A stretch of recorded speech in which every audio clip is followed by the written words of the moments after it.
Hello, everyone. Welcome to a new episode of the Dissenter. I'm your host, as always, Ricardo Lopes, and today I'm joined by Dr. Mandi Astola.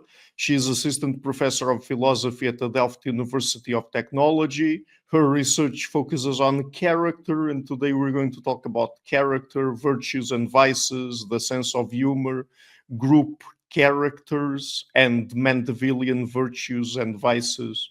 So, Dr. Astola, welcome to the show. It's a huge pleasure to have you on. Thank you. It's very nice to be on the show. And these are my favorite topics, so I'm always happy to talk about them. Great. So let's start with this question then. What is character? I mean, particularly in the context of philosophy, what does character mean? Yeah, what is character? That's a really good starting question. Um, I would say that nowadays, when we talk about character, at least when I talk about character, I roughly just mean personality and especially your moral personality. And I tend to think of character as consisting out of character traits. So you are actually a bundle of character traits, and character traits are these long-term and stable dispositions to act or behave in a certain way or to think in a certain way. Um, like, for example, when a person is compassionate, then they have this re-emerging desire or to help others, or, for example, a re-emerging sort of feeling of compassion for others. And they tend to respond to the pain of others with a certain emotional response. And that emotion motivates a certain kind of action. And yeah, this bundle of traits that you have makes up your character. And there's also what I really like about the word character is that there's also another meaning to it. So when we say that somebody is a character, we mean that they're kind of weird, right? So they're a weirdo.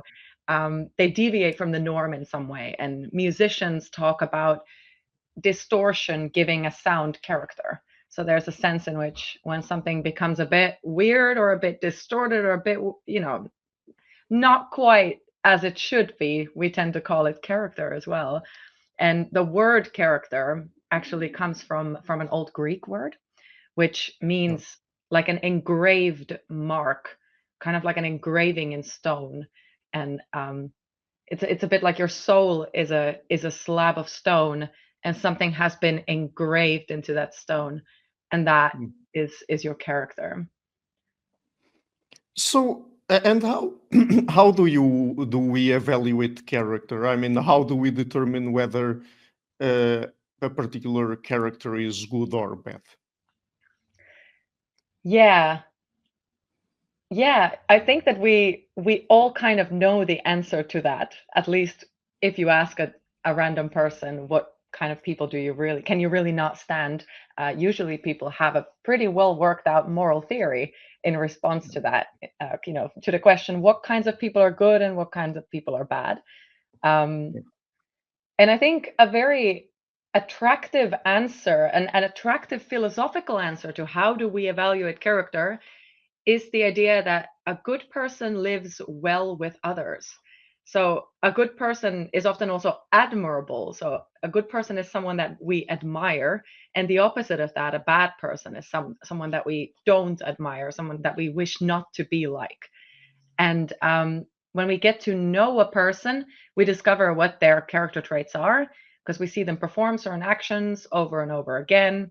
Um, and often we respond to certain character traits with a negative, withdrawing emotion. So when someone's, for example, very full of themselves, we might respond to that with a sense of annoyance or a sense of, oh, there's something not right about this person. Or when somebody maybe has very good intentions but just has no idea how to read the room, we kind of cringe at them, right? That's another sort of withdrawing emotion that we have. And also when somebody says one thing and then does another, then we get a kind of a suspicion about that person. We are less likely to want to go near them and get closer to them, unless we're fascinated by that kind of thing, of course, which also happens a lot, because vices and virtues are very complex, right? um, but these emotions that we have in response to the traits of others when we perceive them, they are kind of signals, they can be like warning signals to us, for whether that person is good for our community or for our flourishing, right?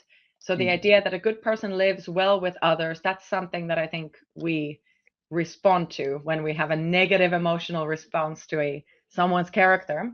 But very important, I think that another thing that we all also respond to when we look at the character of others is whether some behavior from a person is an incident, whether it's a fluke, whether it only happens once, or whether it's really a stable part of their character. So when we see someone behave in a way that we react negatively to, then we often also try to judge how deep that trait goes. So if someone's a bit full of themselves, maybe they might also just be drunk. It might be a single incident. They might have just had a really bad day and they might need to kind of boost their ego a little bit, which is why they're acting like that. But if they do it again and again and again, and every time you see them, then we start to think, okay, this might actually be a very deep part of this person's character. And the deeper the bad trait, the more negatively we judge it. And the same, of course, goes for good traits. So the deeper a good trait, whether someone being compassionate or benevolent or fair-minded, whether that's just a fluke, if that's just a fluke, then we don't respond to it as positively as we do when it's a stable part of their character. Yeah. I mean, do good and bad character traits correspond respectively to virtues and vices? Yes. Yeah, absolutely. I think so. So in general, good character traits are those traits that lead us towards better flourishing. So living well together with others over the course of our lives. And bad traits are vices, which kind of do the opposite.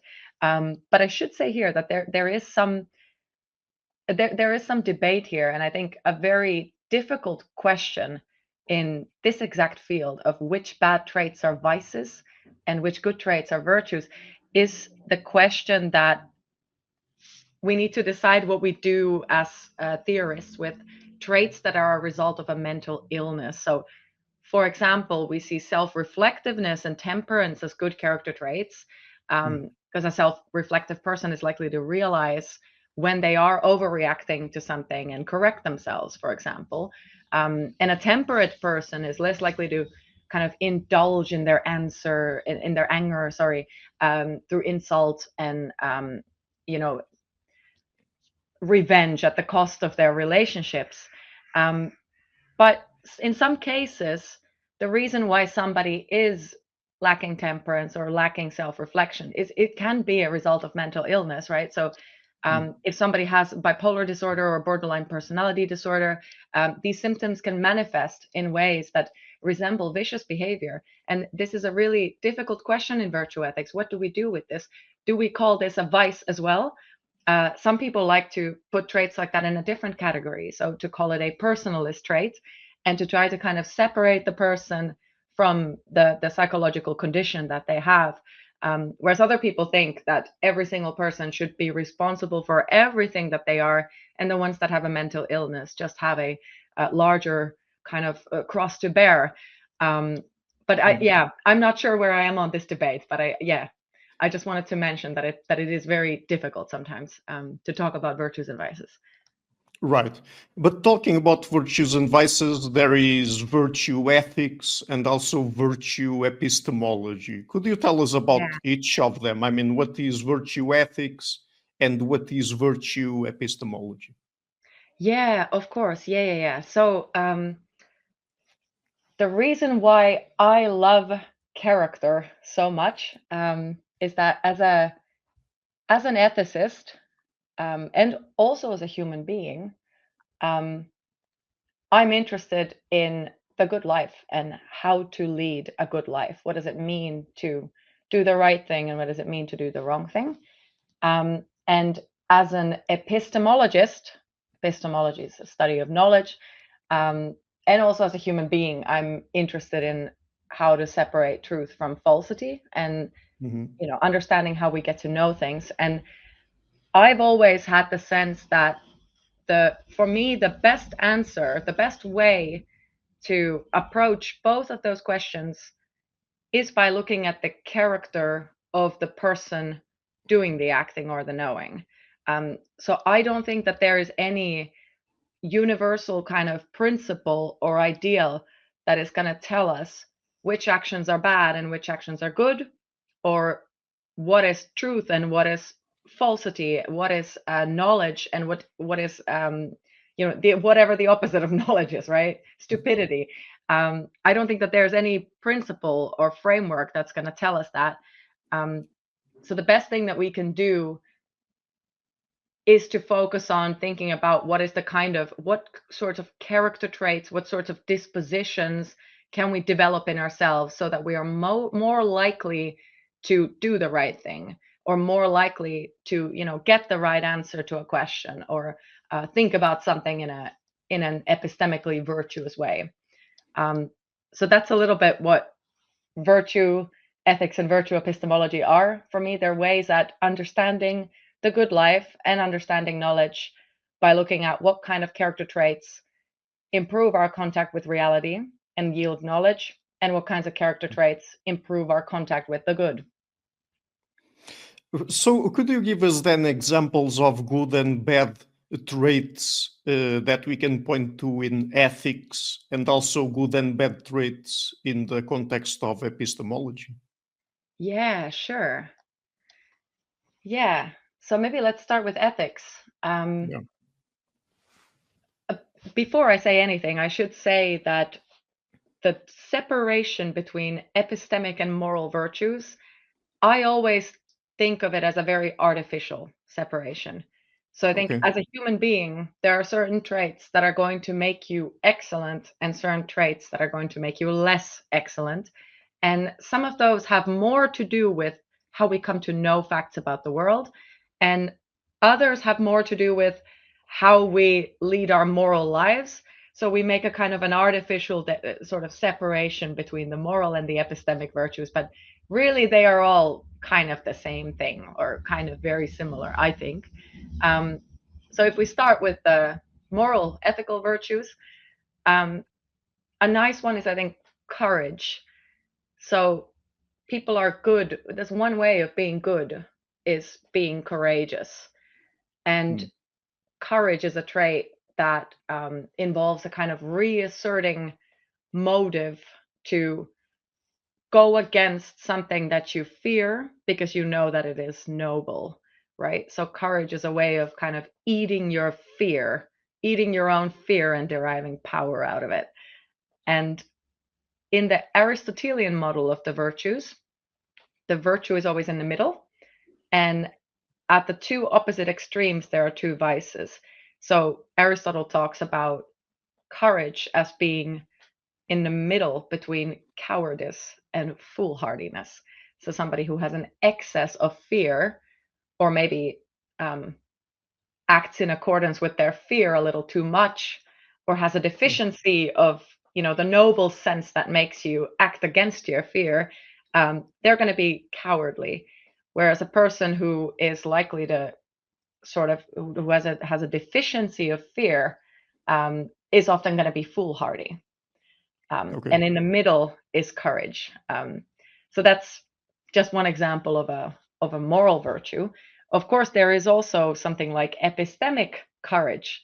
So, for example, we might say of a scientist who maybe goes against who's developing a theory that goes against the current norms, or even goes against their previous work. We might speak of that as intellectual courage, or even tackling a question that is very difficult to tackle or very confrontational to tackle. We might also call that intellectual courage. But maybe another nice example of a more epistemic virtue is open-mindedness. And I tend to think of open-mindedness as the ability to be receptive to new ideas and to respond to new ideas. Mhm. And that also kind of, in my view, has like an Aristotelian middle between two extremes kind of structure, because open-mindedness could be seen as being in the middle between intellectual servility, so the fact that you just believe whatever people tell you basically without questioning it, and on the other hand, closed-mindedness, so when you're not receptive to new ideas at all. So then you see Right. that moral and epistemic virtues have a very, or often have a very similar structure. But then, if virtues stand between two extremes, or at least some of them stand between two extremes, are both extremes vices? Yeah, yeah. So traditionally in the Aristotelian model, it is they are actually always considered vices. And by the way, it doesn't have to be two extremes. There can be multiple extremes, and one kind of virtue in the middle. Aristotle, I think, Aristotle said that there is really only one way to be good, but badness is diverse. So there's many different ways to be bad, but being good, if you think of like really good people, they're always kind of the same person, because the virtues also support each other. So the idea is that you have sort of goodness in the middle, and then you have all these deviations of goodness, on the sides, which are all different ways of being bad. Yeah. Right. So let me ask you specifically about the sense of humor. Mm. Is it a moral virtue, even if it's dark and twisted? Yeah, yeah. So I find sense of humor a really interesting virtue for many reasons. Um, I think that humor, so what I said earlier about moral virtues and epistemic virtues, the division between them being a bit artificial, I think that a Right. sense of humor is an example where you see how artificial that division is. Because when you have a sense of humor, it's a very cognitive, very intellectual type of virtue that requires a lot of intelligence, actually. So in a sense, it's very much epistemic. It can also help you to discover new truths about the world. So in that sense, it's also epistemic, but it's also very clearly moral. Um, so I think Aristotle talks about doesn't talk about sense of humor, but talks about wit. And by wit, I've always understood him to mean something like a kind of social easiness. It's almost like wit is the thing that makes you pleasant to be around. Of course, you're pleasant if you're compassionate, and courageous and all of these other things. But, sometimes moral saints can be very sort of boring and intimidating and not very nice to be around, right? So wit is the thing that softens you to other people, and makes you approachable. And if we take the definition of virtue to be that which helps you to live well with others, then obviously something like wit is going to help you to live well with others. So there's that aspect to it. But I've written about a sense of humor with colleagues, and we were kind of also exploring the idea that a sense of humor might be even a higher order virtue, an executive virtue, as it's called, because it sort of helps other virtues that you have. It controls the other virtues in your character. Um, so, for example, humor can actually make you more courageous. So, if we think about courage as being the medium between cowardice and foolhardiness, it could be that you're suffering from an excess of fear, and that excess of fear is making you cowardly. If you manage to make a joke about the object of your fear, then this might help you to be more courageous. And so in the article that I wrote together with a colleague, we used as an example a collection of stamps that came out in Ukraine just after the war started, which was kind of a sort of a mocking the enemy was the object of the stamps. And there you see the idea that if you ridicule something that is an object of fear or anxiety, then it becomes easier to kind of affirm the noble thing that you're going against your fear for. Mhm. So that's just one example. I think humor helps many other virtues as well. It can help us be more hopeful, but it can also help us avoid things like toxic positivity. It can also help us to check others. So when somebody's acting out of line, instead of sort of condemning them very strictly, we might just make a joke, and it's a much nicer way often to let somebody know that they're behaving out of line, than to be kind of very serious about it. So there's many ways in which humor just makes our life easier and makes us more approachable.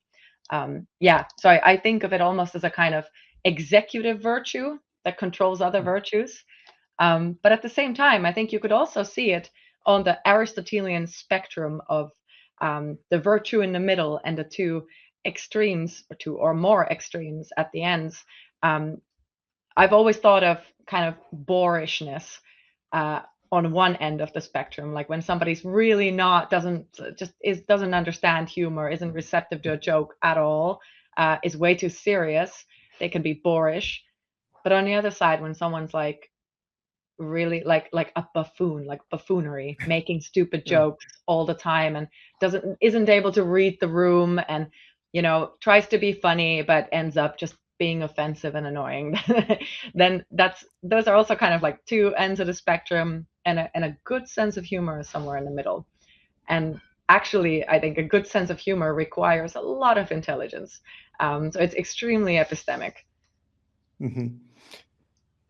I mean, when we talk about character traits, we usually think about or refer to individual character traits. We are talking about individuals, but do groups also have characters, and how do they manifest?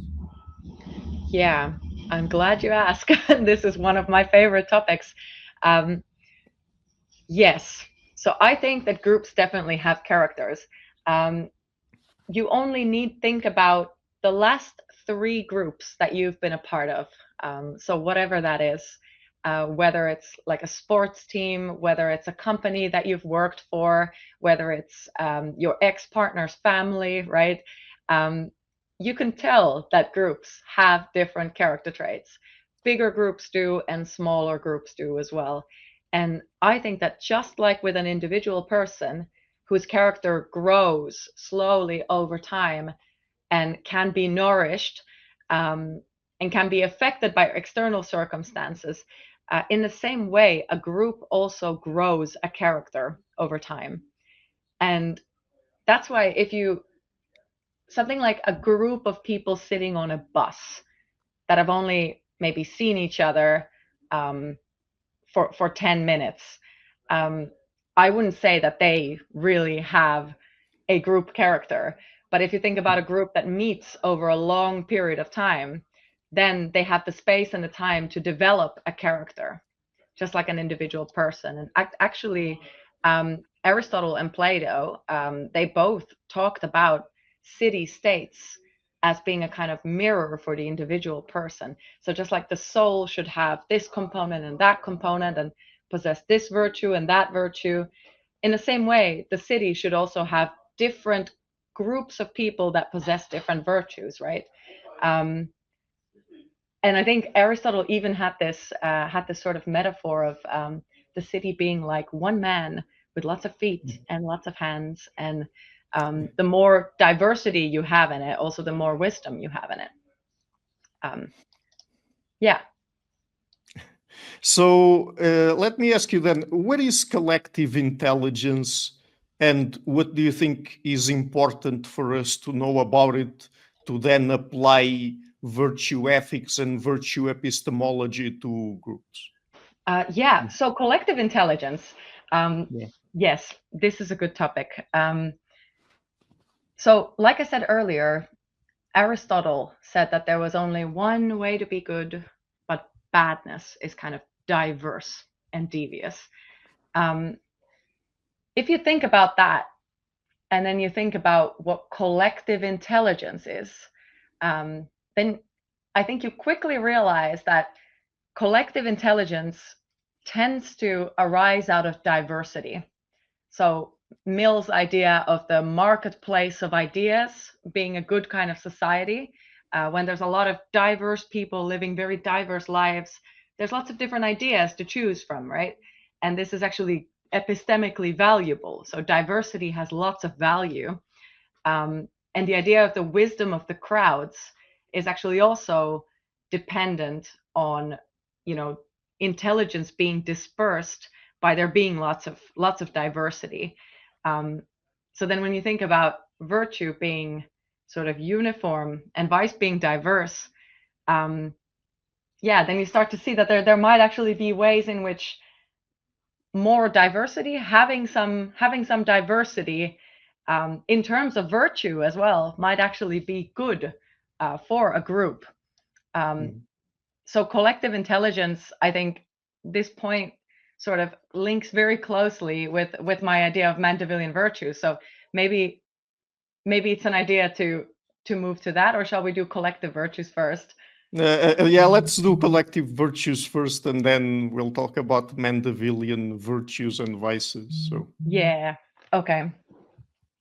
Okay, so collective virtues. I think this is a good bridge there, right? So for a very long time, I've thought about this issue of, can we take something like virtue ethics and virtue epistemology and apply it to groups of people? Because if you take Plato and Aristotle's suggestion that the city is kind of a man with multiple hands and feet, and is one big collective agent, then maybe we should also be talking about the virtues and vices of groups, right? I feel that we often do. If we look at, for example, people will often say like, oh, Shell is an irresponsible company, or the government is being idiotic, or something like that. So in our just natural language use, we tend to attribute vices and virtues to groups all the time. So maybe we should have some theory supporting that as well. So that's something I've been thinking about a lot. And so maybe one example of a collective virtue is something that I've written about together with colleagues, which is collective intellectual humility. So earlier I talked about intellectual humility being a kind of, I talked about open-mindedness, but intellectual humility is slightly different. Intellectual humility is a trait that is considered an epistemic virtue. And intellectual humility is basically the ability to correctly assess your own intellectual capacities. So being sort of overconfident might be on the one side, and on the other side being kind of, servile or underestimating yourself intellectually. And an intellectually humble person is someone who is able to respond to opposing viewpoints and, doesn't kind of overestimate themselves or underestimate themselves. And if you think about intellectual humility inside the individual, you have a certain, you have an image of an intellectually humble person in mind. But of course, this trait, everything that the intellectually humble person does, can also be displayed by a group. So, for example, if a community has a really strong norm about dissenting majority viewpoints, if a group has a strong norm that everybody should be able to voice their opinion, and that if there is a certain, for example, if there's a certain idea which is very prevalent, that it is okay to challenge that idea, then these are sort of system properties that are going to likely, in many situations, going to lead that group to be more intellectually humble. And we can contrast that with, for example, a group that has a very strong hierarchical norm. So if you think about like a company where you have a really dictatorial boss who you are not allowed to challenge ever, and then whenever they say something, everybody else knows that they kind of have to go along with it, otherwise they'll get fired. If you have a group with a culture and a kind of policy that really discourages dissenting, then I think even if individuals might privately disagree with the boss, they're most likely going to just go along with the boss. And it could be that even in their personal lives, everybody who works there is in fact very good at dissenting the majority viewpoint, but it could be that they simply cannot do so because the structures in that workplace make it so that it is impossible for them to dissent. So then you get actually a group which displays intellectual servility or gullibility, even though all of the people in that group might actually be very intellectually humble, and very willing to challenge majority viewpoints in their private lives. And in contrast to that, you can also have a group that arranges its policies and its culture and its norms in such a way that you get collective intellectual humility. Right. But I mean, when it comes to collective virtues and vices, are they the same as the individual virtues and vices, or do they differ from one another? Yeah, that's a really good question, and also very, very difficult question, I think. How I would answer to that is that I think that just like in individuals, in groups, you have different levels of robustness. And maybe it helps if I just explain this idea of kind of robustness of a Hmm. virtue. Yeah. So sometimes an individual, let's start with the individual person. Sometimes an individual person might look virtuous from the outside, but it could be that that virtue is actually very fragile or very situational. Um, so to use an example from literature, I've just finished a wonderful book by Iris Murdoch called The Sacred and Profane Love Machine. And in that book, there is a character, a woman whose husband cheats on her. And it turns out that the husband has a second family that this woman has had no idea about for years and years. Um, Obviously, she is distraught, but she reacts like an angel. So she tells the man off, but she forgives him. And she reaches out to the other woman and she makes sure that the husband gives her a fairer sort of financial share to sort of put her son to a good school and so on. So you see actually a woman that is responding to a kind of moral crisis, responding to wrongdoing to her like an angel. But then as the plot progresses, it turns out that the woman is responding like an angel. She's displaying forgiveness, but she is doing it because her forgiveness makes others dependent on her and appreciative of her. And as soon as this kind of as the caring relationship between them, and as soon as the appreciativeness disappears, then she completely crumbles and falls apart.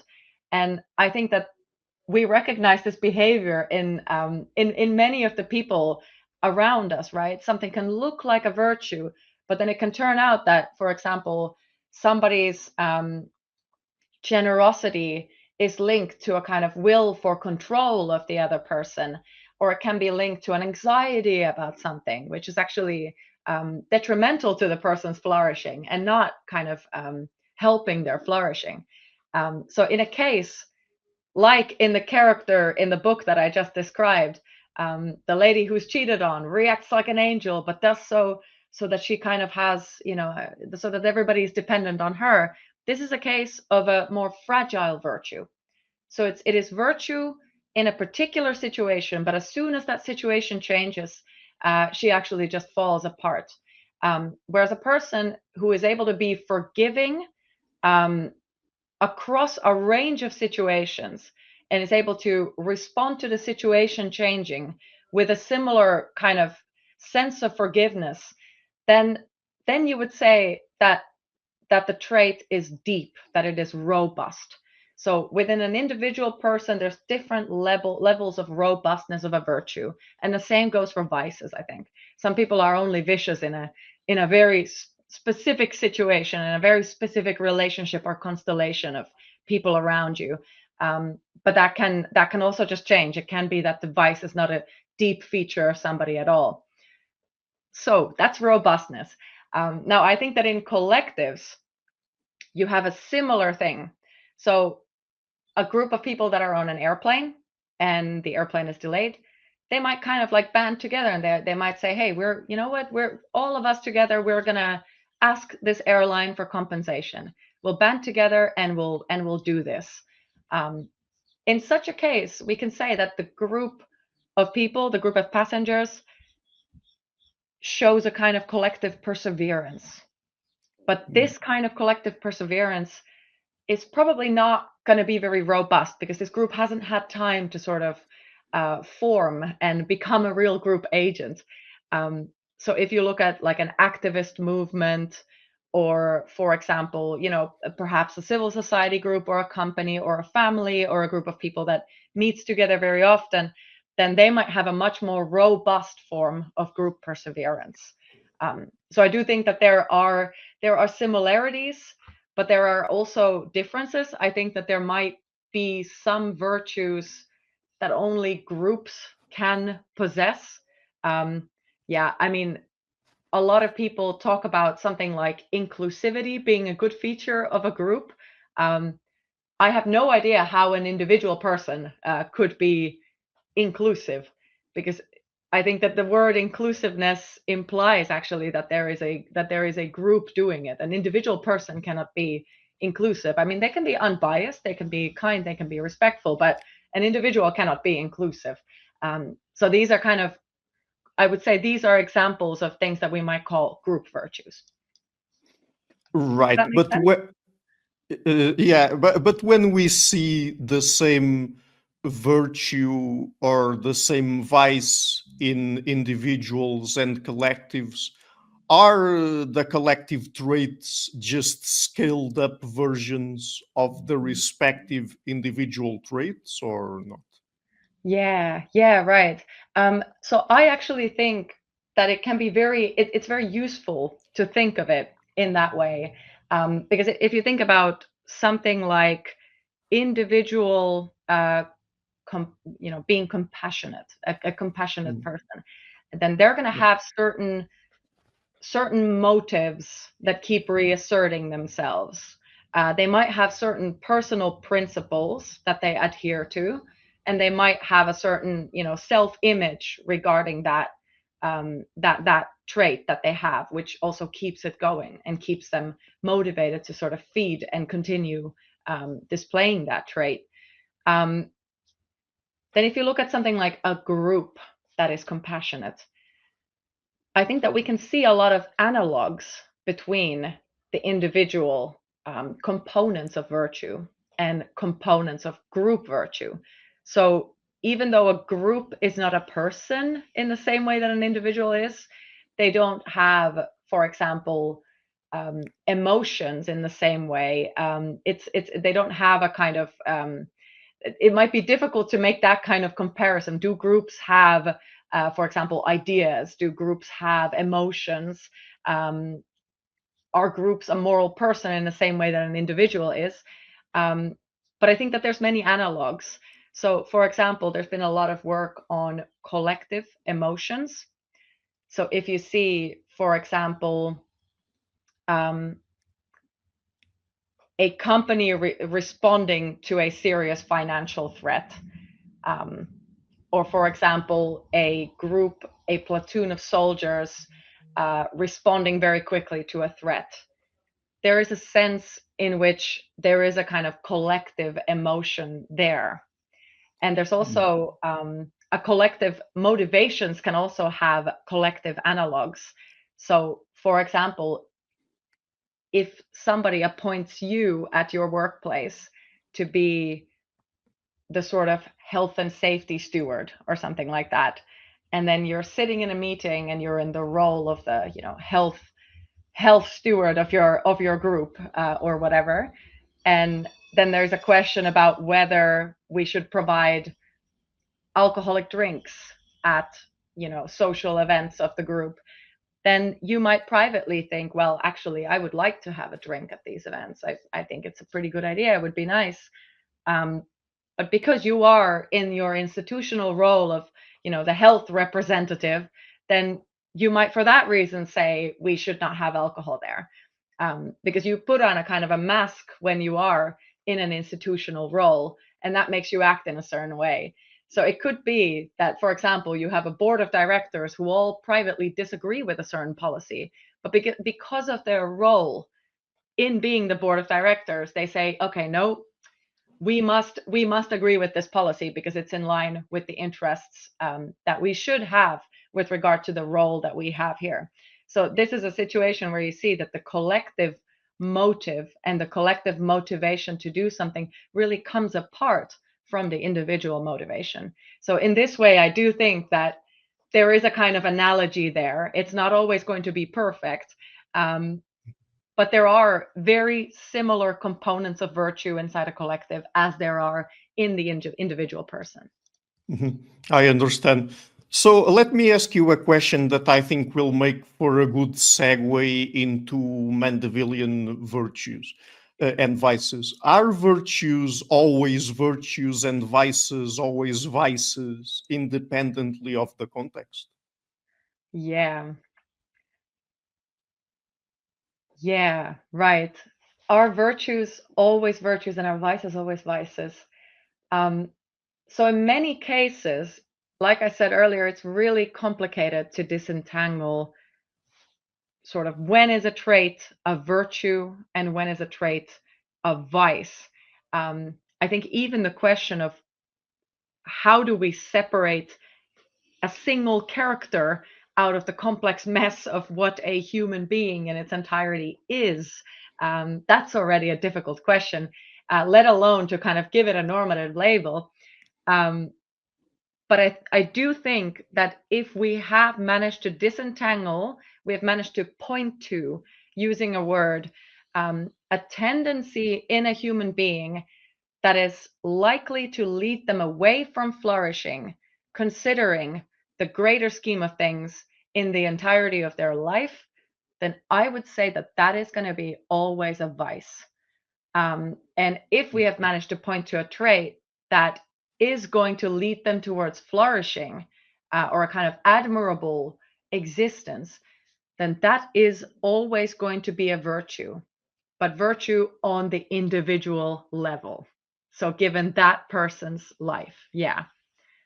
So, I do think that virtues and vices actually exist. Um, So let me ask you then, let's get into the topic of Mandevillian virtues and vices. So, let's start with the virtues. So what are Mandevillian virtues and what would be examples of them? yeah, yeah, right. So, virtues, if we can really truly disentangle a virtue, if we can truly say, yes, this is indeed going to help your flourishing, then that is a virtue. And if we find a vice, then that is a vice. Um, but many years ago, I read a paper by a colleague, my colleague Paul Smart, on Mandevillian intelligence. And this is a paper that really kind of threw me in a loop at the time. Um, I've always been very convinced of the idea that virtues and vices do exist.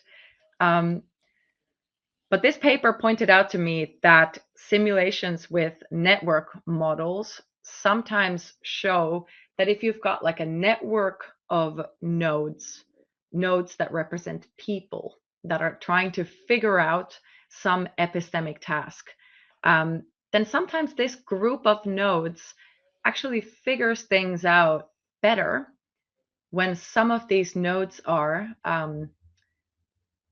stupid or cognitively suboptimal. So, actually, a network can get smarter when it includes stupider nodes. Now, what do I mean by that?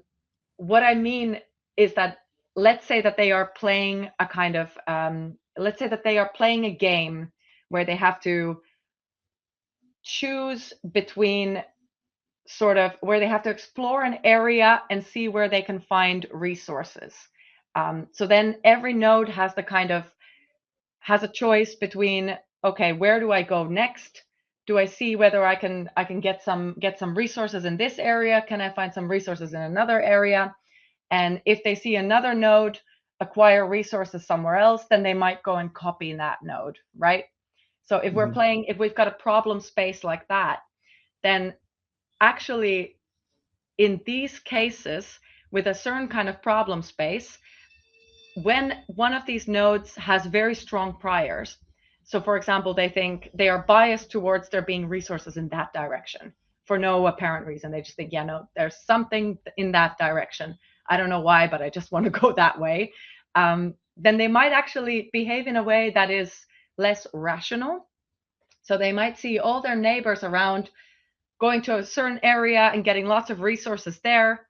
But then because they are biased in this way, they are likely to go the other way anyway, even though it is actually much more rational to follow what the rest of the group is doing.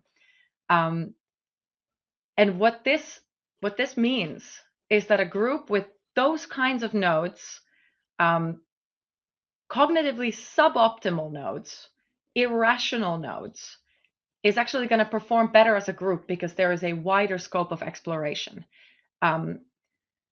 So cognitively suboptimal nodes or people can actually be beneficial for the rest of the group, because they explore areas that would otherwise not be explored, and they make sure that the group does not kind of converge on a suboptimal solution way too quickly, that they don't kind of all settle on a consensus, because it seems like the most rational thing to do, but that they kind of keep exploring. And this kind of thing works in computer simulations, but there's lots of arguments for this being the case in the philosophy of sort of in the history of science as well. So there's an example that I've read about a few times, which is about the discovery of the cause of stomach ulcers, of a certain kind of stomach ulcer. Initially, people thought that it was, there was lots of hypotheses for what it could be. One of them was the bacterial hypothesis. Yeah. And then somebody did an experiment that seemed very legit, that actually showed that it cannot be the bacterial hypothesis. It was rational at the time just to go with that, but then it turned out that there was a very unlikely flaw in the experiment, and the bacterial hypothesis turned out to be the correct one. And the reason why we discovered this is because there were scientists that were sort of very dogmatic and arrogant about the bacterial hypothesis being correct, even though all the evidence was pointing to a completely different direction. So that's an example of, suboptimal cognitive behavior being good for a group, not just in a computer model, but also really in a practice like science. Now, when I read this paper, when I started getting into this stuff, I immediately started to think, okay, if this is the case in epistemology, if it is possible that epistemic vices, which are bad for the knowledge of the individual, are actually good for the knowledge of the group, could that be the case for ethics as well? Mm-hmm. So could it be the case that people that have moral vices are actually beneficial to groups? And I started thinking about this, and I realized that exactly the same kind of mechanism that is responsible for wisdom of the crowds is very likely going to be responsible for something like moral wisdom or practical wisdom.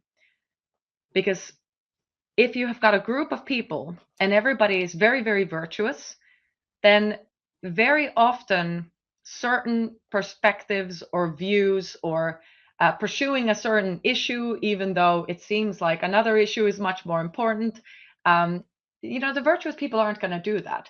But the vicious people might be much more sort of egoistic in towing an issue that they care about, even though perhaps they shouldn't be caring about it as much. But this means that certain issues are addressed. So while a very vicious person might not kind of push an issue to the forefront, even though it is an issue, but it simply isn't a priority, a vicious person might be a bit more sort of perseverant in doing that, which means that the issue is addressed. And another, maybe a controversial example of this is, like, everybody thinks that like bigoted people are very bad. And I think that, like, often it sucks if you've got a bigot in your group, right? But let's say that the bigoted person says some very bigoted things in public, then it might give an opportunity for the other members of the group to kind of stand up and oppose it, and to actually sort of acknowledge that the issue is alive. So the sort of very quiet morality that nobody talks about gets suddenly heated up, and it becomes an ethical discussion.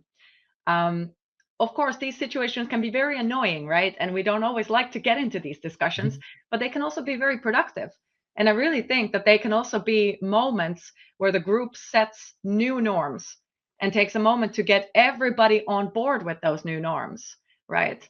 So I don't think that annoying, sort of emotionally difficult political discussions are always a bad thing. Disrupting the harmony isn't necessarily a bad thing. Sometimes it is better that these things bubble to the surface so that they can be dealt with appropriately. So that's one example that I think of when I think of moral vices actually being sort of morally beneficial for a group. But there's another aspect to this as well. So if you think about something like a division of labor for any task that human beings want to accomplish, it is often efficient to have a division of labor. For something like mercy and punishment, it might actually be much better if a group has people that specialize in forgiveness and mercy and others that specialize in sort of vindictiveness and spitefulness and punishment. Because if you think about the system of moral norms that we have, it kind of needs both of those things. So we need some people that are going to enforce a moral norm, that are going to punish you if you transgress it. But then again, we also need a little bit of flexibility because there might be special circumstances why people cannot fulfill a certain moral norm, right?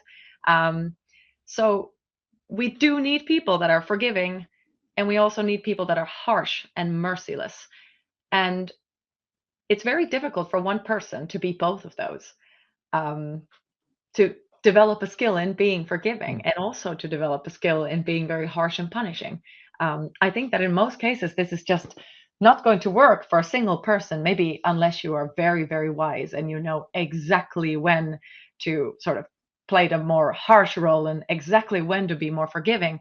But I think for vast majority of cases, it's going to be better if there's different people specializing in different things.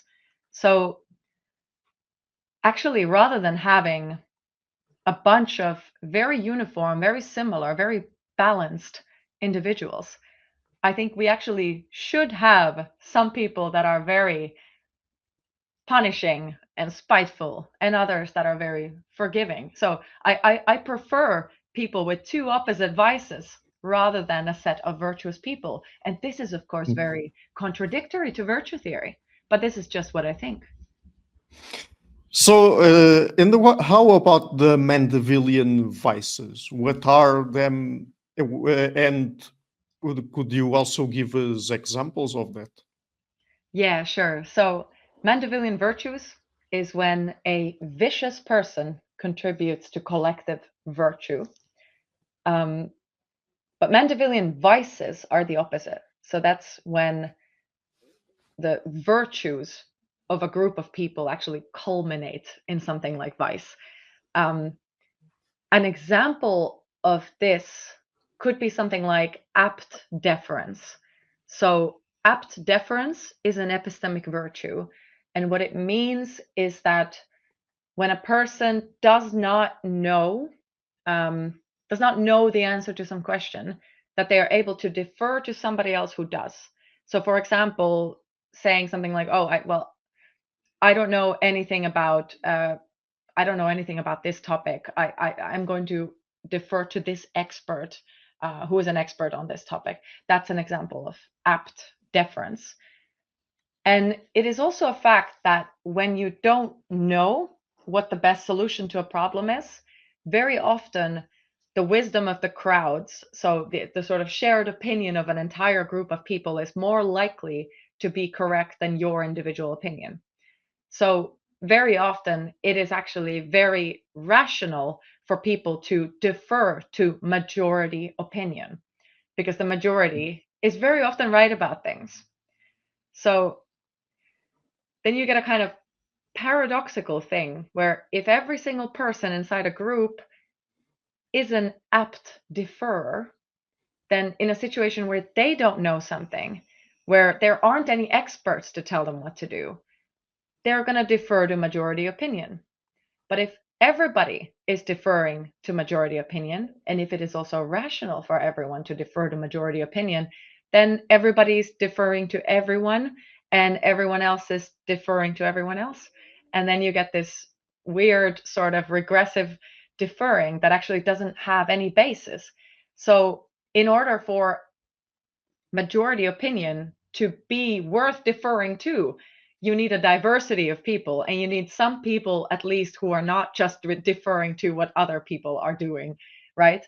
So that's a very clear example of a Mandevillian vice. So where a good character trait like apt deference actually means that that you get this kind of weird baseless collective behavior. And I think that's and I think that the same kind of the same goes for lots of other collective traits as well. That they can sort of, even though individually these traits are good, they culminate in something negative. Mhm. So let me ask you then, particularly when it comes to the Mandevillian virtues, I mean, is it that because a trait that a vice in particular individuals might end up being good for the collective, that I mean, does that have any implications for how we think about that particular vice on an individual level? I mean, does it make it good then or not? Yeah. So it gets a bit paradoxical, right? Because if on the one hand I'm saying that apt deference is bad when everybody has it, does that mean that it becomes a vice for the individuals who have it?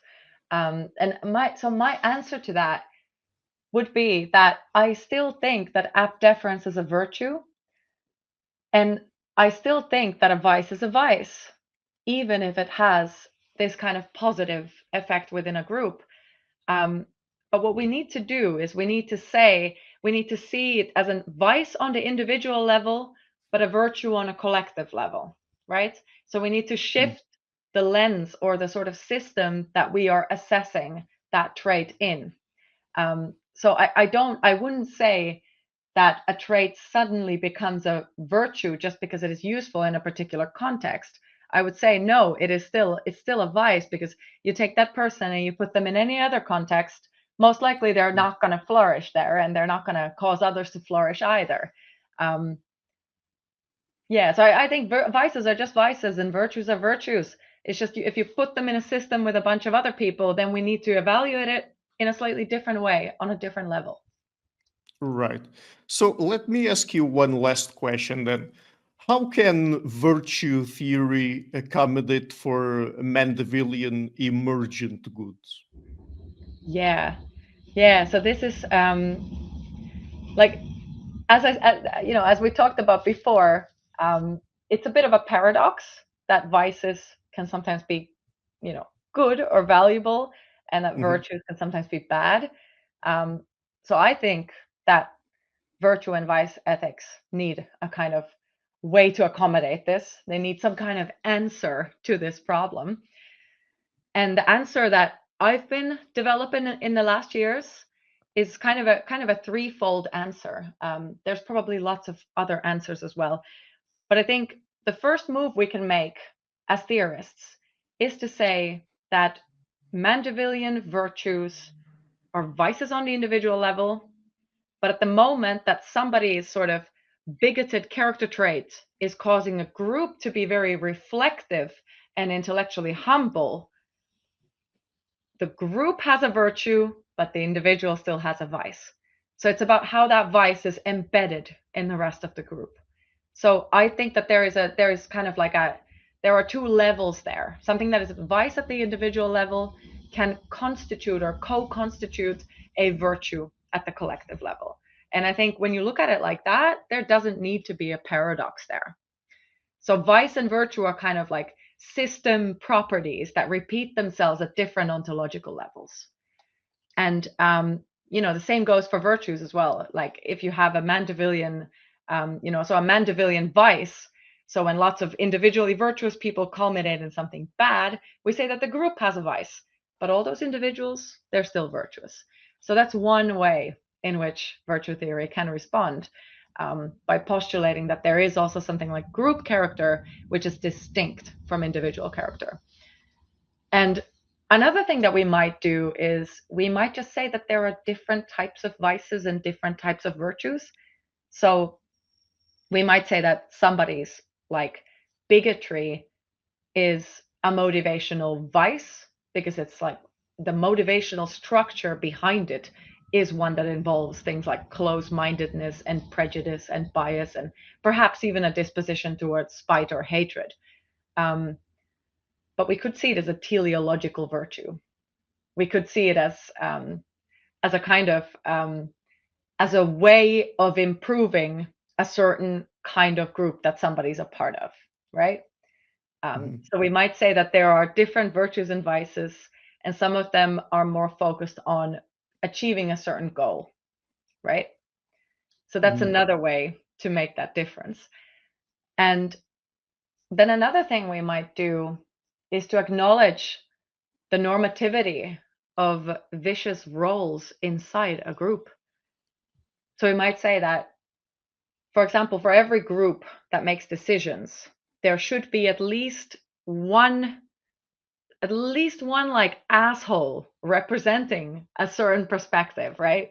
There should be at least kind of like a devil's advocate.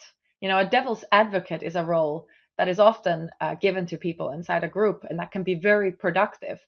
But of course, a devil's advocate role is most likely going to be played much better by an actual devil than an angel pretending to be a devil, right?